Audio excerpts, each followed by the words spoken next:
নবী করিম সাল্লাল্লাহু আলাইহি সাল্লাম বলেছেন বিয়ের সবচেয়ে বড় শর্ত হলো মোহর। সবচেয়ে বড় শর্ত কি? মোহর। সবচেয়ে বড় শর্ত হলো মোহর। তার মানে হলো বিয়েতে এখানে প্রধান যে কার্যক্রম, সকল কিছুর একটা সভাপতি থাকে, মূল উদ্দেশ্য থাকে, মাকসাদ থাকে, মূল একটি এভিনিউস থাকে। এখানে যে বিষয়টি সবচেয়ে বেশি গুরুত্বপূর্ণ সেটা হলো বিয়ের ক্ষেত্রে স্বামী তার স্ত্রীকে যেটা দেবে প্রধান কাজ হলো এখানে মোহর। যেটা নির্ধারণ হবে এটা পরিশোধ করে দিতে হবে। আবার এটা নির্ধারণ দাঁড়িয়ে আবার অনেক কৌতুক শুরু হয়ে যায়, অনেক কৌতুক এখানে পোহাতে হয়। মেয়ের পক্ষ যারা, তাদের টেন্ডেন্সি হলো উল্টা। তারা মনে করে এমন এইটা শরীয়ত দিয়েছে নারীর সম্মান হিসেবে, কিন্তু মেয়ের পক্ষে এটাকে সিকিউরিটি হিসেবে গ্রহণ করে, চিন্তা করে এটা বিয়ের আগেই, এখনো বিয়ে হয়নি, বিয়ে হবে, কথা হচ্ছে, এখনই তারা চিন্তা শুরু করে দেয় যদি বিয়ে ভেঙে যায় তাহলে কত টাকা নিয়ে আসা প্রয়োজন, যদি তালাক দিয়ে দেয় তাহলে সেই ক্ষেত্রে কি হতে পারে, এই চিন্তা বিয়ে দেওয়ার আগেই শুরু হয়ে যায়। এই সমস্ত দুশ্চিন্তা করার কারণেই, এই সমস্ত বিধর্মীদের কালচারের চিন্তা ভাবনা মাথায় আসার কারণেই এই সংসার টেকসই হয় না। আগে একটি সময় এমন ছিল, যারা মুরব্বী বাবারা আছেন লক্ষ্য করে দেখবেন, আপনাদের সে সময়ে বিয়ে হতো ঠিক কিন্তু ভাঙতো না। শতকরা 95 থেকে 98% বিয়ে ঠিকঠাক মতো চলছে। প্রত্যেক ঘরে সুখ এবং শান্তি, প্রত্যেক সংসারের মধ্যে সন্তানদের সংখ্যা 5 জন, 7 জন, 8 জন, 10 জন, 12 জন, 15 জন। সুবহানাল্লাহ পড়েন। কি আমি সঠিক বললাম না ভুল বললাম? আর বর্তমান সময়ে এসে তার উল্টো চিত্র হয়ে আসছে।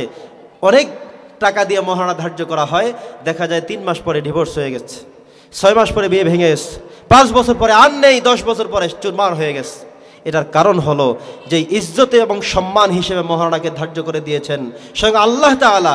আল্লাহ কোরআনেতে সেই কথা বলেছেন, ওয়াতুন নিসা সাদকাতিহিন্না নিহলা, সন্তুষ্ট চিত্তে খুশি মনেই তুমি তাদেরকে সেটা দিয়ে দাও। কেন তোমার জন্য বাড়াবাড়ি করতে হবে? কেন তোমাকে বিচার সালিশ দায়ের করতে হবে?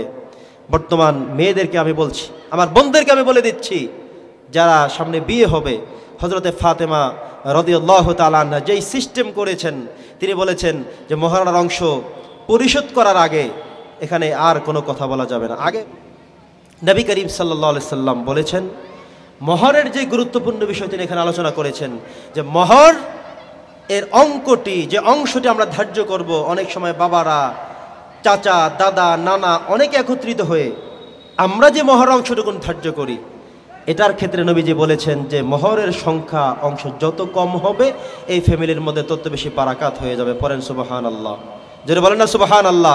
বর্তমান সময়ে একটি ট্র্যাডিশন হয়ে গিয়েছে যে মহারণা মানি হলো 10 লাখ, মহারণা মানি হলো 15 লক্ষ, মহারণা মানি হলো 20 লক্ষ।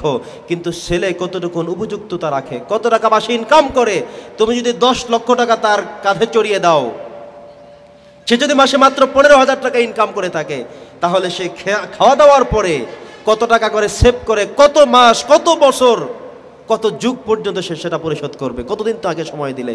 এই জন্য মহারণার অংশটুকুন কম করতে হবে যাতে করে পরিশোধযোগ্য হয়ে যায়। যত তাড়াতাড়ি মহারণা পরিশোধ করতে পারবে ততই সুখ এবং শান্তি। যতক্ষণ পর্যন্ত যেই ফ্যামিলিতে মহারণার অংশটুকুন পরিশোধ না করে দিয়েই তাদের পরবর্তী কার্যক্রম শুরু করে দিবে, সেখানে আল্লাহর রহমত থেকে তারা বঞ্চিত থাকবে। কথা কি বুঝতেছেন?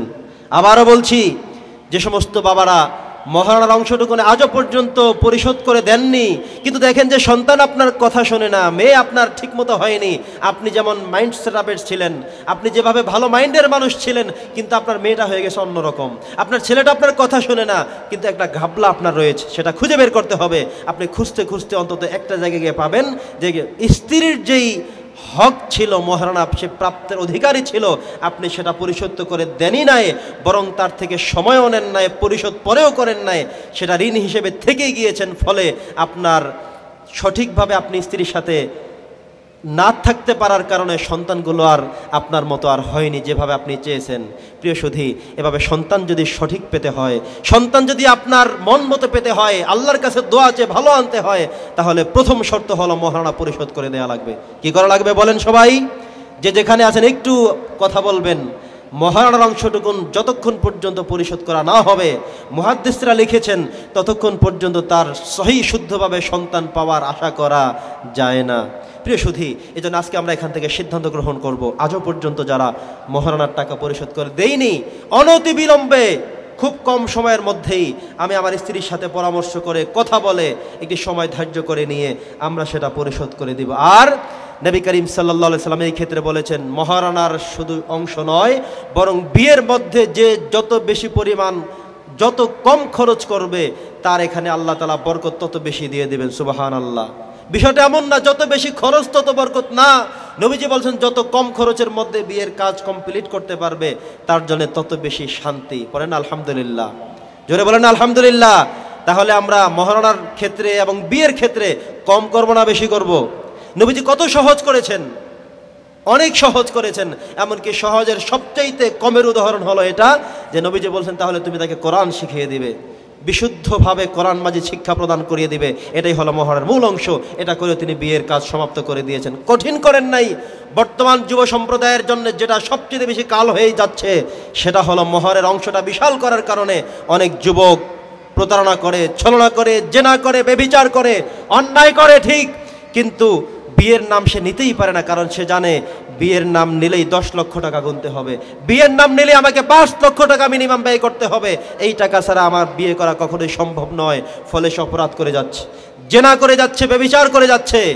আমাদের সমাজে নবী করিম সাল্লাল্লাহু আলাইহি সাল্লামের সমাজে যেটা ছিল সহজ, সেটা আমাদের জন্য হয়ে গেছে উল্টা কঠিন। যেটা সহজ করা দরকার ছিল সেটা হয়ে গেল কঠিন, আর যেটা কঠিন থাকা দরকার ছিল সেটা হয়ে গেল সহজ। আমাদের এই সমাজে বিয়ে হয়ে যায় কঠিন আর জেনা ব্যভিচার হয়ে যায় সহজ।